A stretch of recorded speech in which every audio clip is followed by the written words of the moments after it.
Hey guys, I hope you all are having an amazing day today.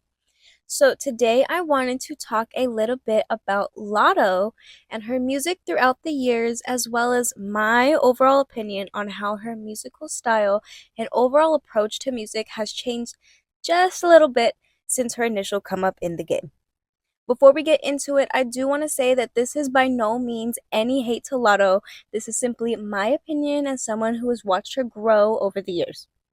Also, I do want to say if you're interested in female rap, music conversations, music debates, reviews, honestly, anything music related, definitely consider subscribing.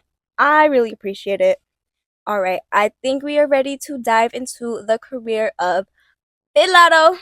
So, when first coming up in the game, Alyssa Steffens originally went by the stage name of Miss Mulatto or simply Mulatto. While under this name, she competed on the rap game competition show and released various singles and EPs. She even went on to release a full studio album under this name titled Queen of the South, which included her breakout hit, Bitch from the South.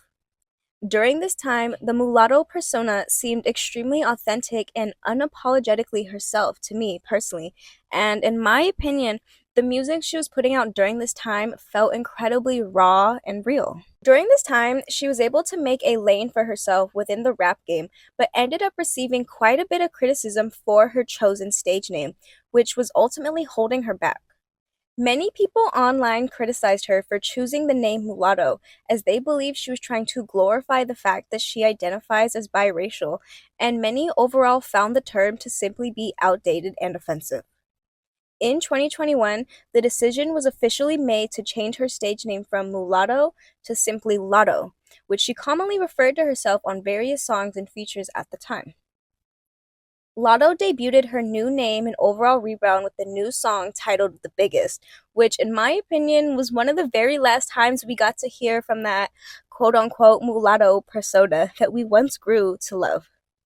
The Biggest possesses that unapologetic energy that Latto was known for during her come up, but it wasn't quite the sound Latto wanted for her full rebrand.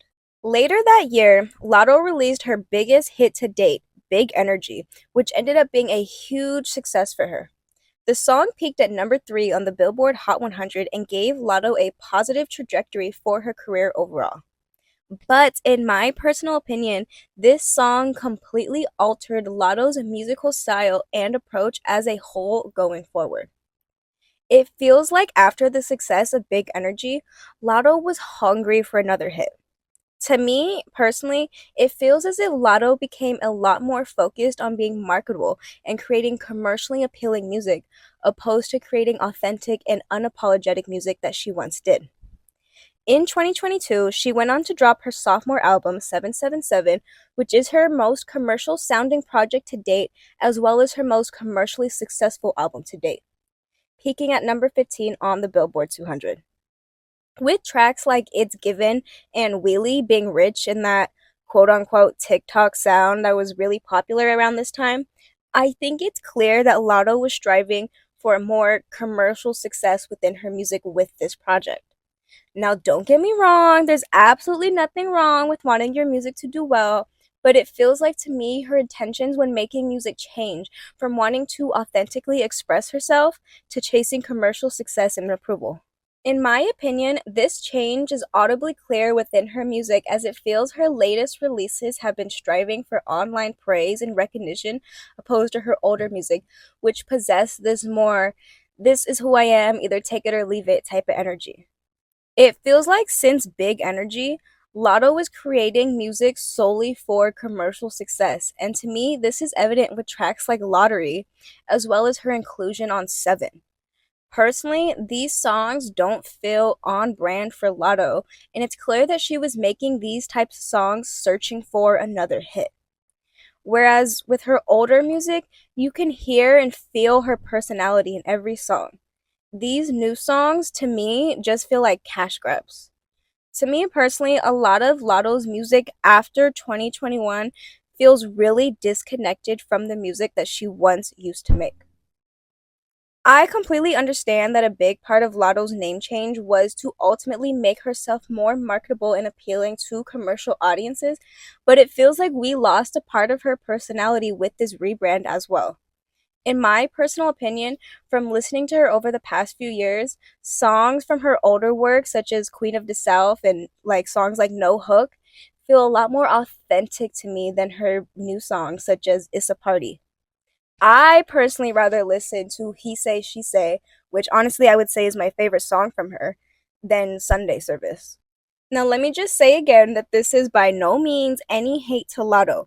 This is simply my opinion from watching her grow her artistry over the past few years. I completely respect Latto's hustle and her grind within the game right now. I just personally tend to gravitate towards a lot of her older work opposed to her later releases. And this definitely is not exclusive to Latto. I feel this way about several other artists. Drake is a great example for me personally. I just tend to prefer their earlier work opposed to their recent work. But it's all subjective, and again, it's no hate to Latto. But I'd love to hear your guys' constructive opinions down below. What do you guys personally think of Latto? Are you a fan? Are you not a fan? Are you anticipating an album from her? Because I feel like one's got to be coming up here pretty soon. Definitely let me know all of your thoughts. Thank you so much for tuning in, and hopefully I see you guys in the next one.